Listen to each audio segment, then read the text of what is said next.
భూమిపై ఇంద్రుడు పిలిచెరా, వరుణ వరదై పలకరా, ఆకాశాన్ని ఇలదించరా కురిసేవానగా. మారని యాతన తీర్చగా, మాతల రాతలు మార్చగా, ఈ జల యజ్ఞము సాక్షిగా తలనే వంచరా.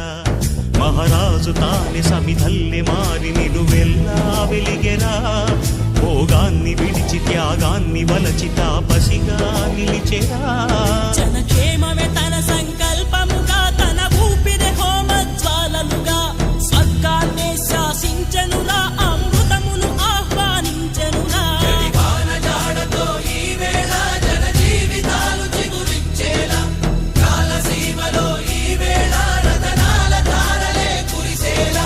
కల్లు కల్లు మని సిరిమూవల్లే చినుకే చేరగా, జల్లు జల్లు మని పులకి